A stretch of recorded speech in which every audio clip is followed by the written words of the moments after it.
Classes में आपका स्वागत है। आज का जो हमारा टॉपिक है जिसको हम डिस्कस करने वाले हैं वो है आर्टिकल्स के ऊपर। हम देखेंगे कि नॉन बोर्ड क्लासेस ले लीजिए, बोर्ड क्लासेस ले लीजिए, हर जगह आर्टिकल जरूर पूछे जाते हैं। गवर्नमेंट एग्जाम में भी कई बार इनसे क्वेश्चन आते हैं। तो आज इस वीडियो लेक्चर में हम आर्टिकल्स के ऊपर डिस्कस करने वाले हैं, वो भी बहुत ही आसान तरीके के साथ। देखिए, सबसे पहले ये समझिए कि आर्टिकल कितने प्रकार के होते हैं। आर्टिकल को हम मेनली दो भागों में डिवाइड करते हैं, एक होता है डेफिनेट आर्टिकल और एक होता है इनडेफिनेट आर्टिकल। डेफिनेट आर्टिकल के अंदर हम द को रखते हैं और इनडेफिनेट आर्टिकल के अंदर हम ए और एन को रखते हैं। तो इस लेक्चर में हम ये सब डिस्कस करेंगे कि द कहाँ पे एज ए दी प्रोनाउंसिएशन करता है, कहाँ पे ए और एन एक मीनिंग रखते हुए भी कहाँ पे इनका अलग अलग प्रयोग किया जाता है, ये सब हम सीखेंगे। आप वीडियो लेक्चर पूरा जरूर देखें। देखिए, सबसे पहले अभी हम जो डिस्कस करने वाले हैं वो है डेफिनेट आर्टिकल, जिसको हमने कहा जिसके अंदर आता है द, THE मिलकर बनाते हैं द। इसको कई जगह पर हम दी की तरह भी प्रोनाउंशिएट करते हैं। ओके, देखिए, मान लीजिए मैंने एक घर देखा, मैं रास्ते में जा रहा था और मैंने एक घर देखा और मैंने अपने किसी दोस्त को ये बात बतानी कि मैंने एक घर देखा, तो मैं कहूँगा आई सा ए हाउस। वहाँ पे मैं द नहीं लगाऊंगा, वहाँ पे मैं द नहीं लगाऊंगा, वहाँ पे मैंने ए लगाया क्यों, मैंने एक घर देखा। लेकिन अगर मैं ये कहूँ कि जिस घर में या जिस घर में मैं रहता हूँ वह नया है, ठीक है, या घर जिसमें मैं रहता हूँ वह नया है, तो यहाँ पे घर जो कि डिफाइन कर रहा हूँ कि जिसमें मैं रहता हूँ, ऑलरेडी बता रहा हूँ। पहले वाले में ये बताया नहीं जा रहा कि वो घर किसका है, कौन है उसका मालिक, कुछ नहीं, लेकिन यहाँ पे बताया जा रहा है कि मैं जिस घर की बात कर रहा हूँ उसमें मैं रहता भी हूँ और वो नया है। तो यहाँ पे बोला जाएगा the house in which I live is new. The house, यहाँ पे द लगाया गया क्योंकि यहाँ पे घर जो है वो जिसमें मैं रहता हूँ यहाँ पे डिफाइन किया गया है। तो देखिए, बड़े ही इजी तरीके से मैं आपको बता रहा हूँ कि द कहाँ कहाँ पे लगाना है। इनको हम ना बहुत आसान तरीके से समझेंगे, स्ट्रेस फ्री होकर इसको समझने की कोशिश कीजिए। सबसे पहले हम उन चीज़ों के साथ में द लगाएंगे जिनको डिफाइन कर रहे हैं, स्पेशली हम बता रहे हैं, इशारा कर रहे हैं, या फिर कहीं ना कहीं ये जताने की कोशिश कर रहे हैं कि वो वाला, उसका, उससे। कहते हैं कि दा का कोई मीनिंग नहीं होता, लेकिन दा सिचुएशन के हिसाब से अपने मीनिंग बना लेता है। जैसे यहाँ पे मैंने कहा कि the house in which I live.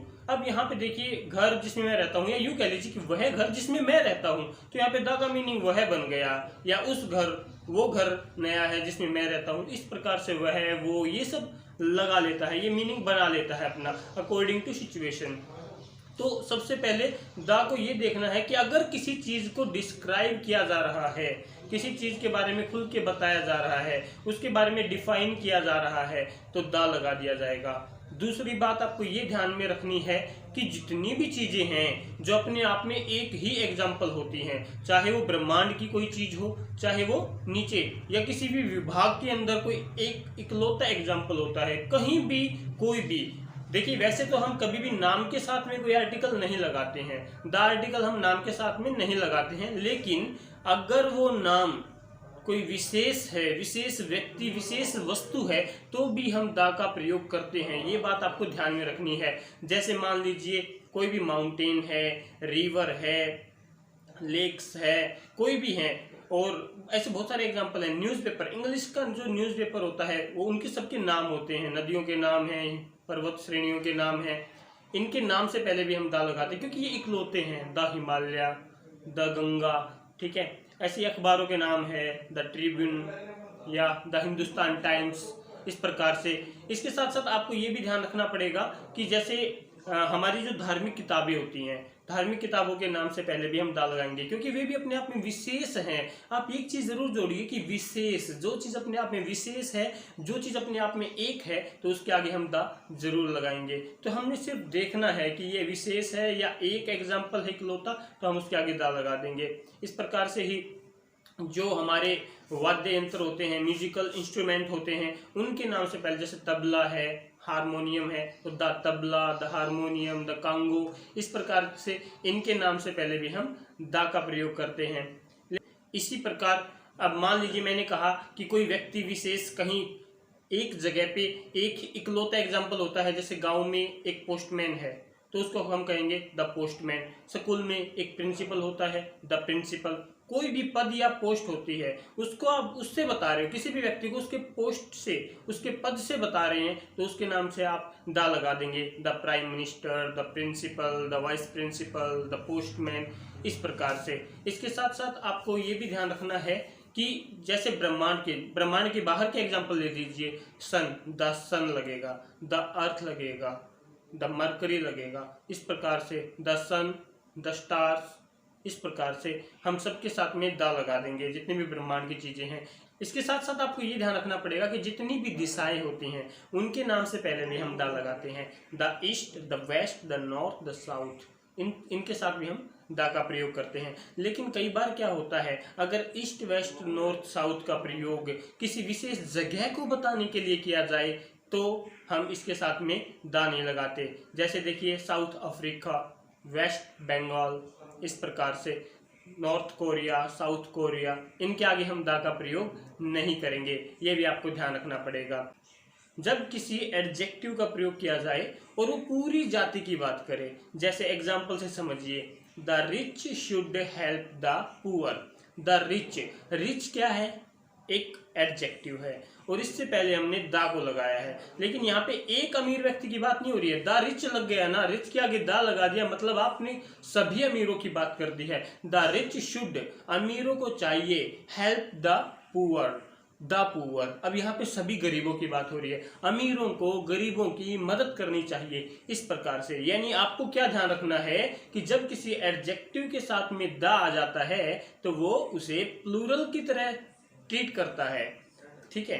तो ये भी आपको ध्यान रखना है। आपको ये ध्यान रखना है जो हमारे ऑर्डिनल नंबर्स होते हैं, first, second, third, fourth, fifth, इनके साथ भी हम द लगाते हैं। The first, the second, the third, the fourth, इस प्रकार से। इसके साथ साथ लास्ट, लास्ट के साथ भी और ओनली के साथ भी हम द का प्रयोग करते हैं, लास्ट और ओनली, ठीक है।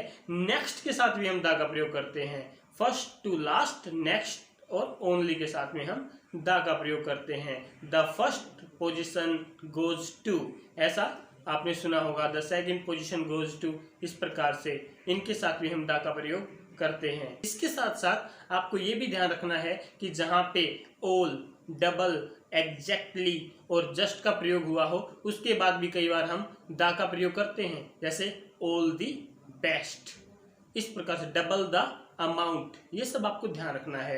लेकिन इसके साथ साथ आप एक और चीज देखिए, द बेस्ट, बेस्ट आया हुआ है, इसका भी एक रूल है कि जहां पर भी सुपरलेटिव डिग्री का प्रयोग होता है और उससे पहले हमें कोई आर्टिकल लगाना हो तो वहां पे हम द आर्टिकल का ही प्रयोग करते हैं। सुपरलेटिव डिग्री से पहले हम द आर्टिकल का ही प्रयोग करेंगे, ये बात भी हमें ध्यान रखनी है। जब किसी एक व्यक्ति वस्तु के बारे में बात करें और उससे उसकी पूरी जाति प्रजाति के बारे में भी वही बात लागू होती हो तो भी हम उसके साथ में द का प्रयोग करते हैं।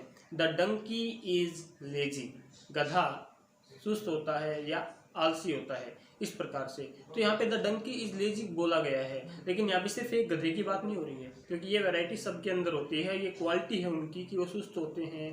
तो इस प्रकार से हमने उसके साथ में द लगा दिया है। या द मंकी इज नॉटी, बंदर शरारती होता है। तो यहाँ पे सिर्फ एक बंदर की बात नहीं हो रही है। हमारा जैसे कोई हमको बोलता है द मंकी इज नॉटी, तो हमारे दिमाग में ये आता है कि सभी मंकीज की बात यहाँ पे की जा रही है। इसके साथ साथ हमें एक बात ये भी ध्यान रखनी है, आपको ये भी ध्यान रखना होगा, यहाँ पे एक चार्ट बना हुआ है, ये कुछ ऐसी बातें होती है जिनमें द का प्रयोग ऐसे ही किया जाता है जैसे यहाँ पे लिखे हुए हैं। इनमें मतलब हम चेंज नहीं कर सकते, कुछ सोचना नहीं होता। जैसे ये कहना हो कि सच बोलो, सच बोलने को इंग्लिश में कहा जाता है स्पीक द ट्रूथ। इसमें द ऑलरेडी ही सेटल है इसके अंदर और इसको ऐसे ही लिखा जाएगा, इसको हम हटा नहीं सकते। स्पीक द ट्रूथ, ठीक है। Keep to the left, keep to the right, दाएं चलिए, बाएं चलिए, बाएं चलना चाहिए, ये सब बातें बताने के लिए इनमें द ऑलरेडी रहता है।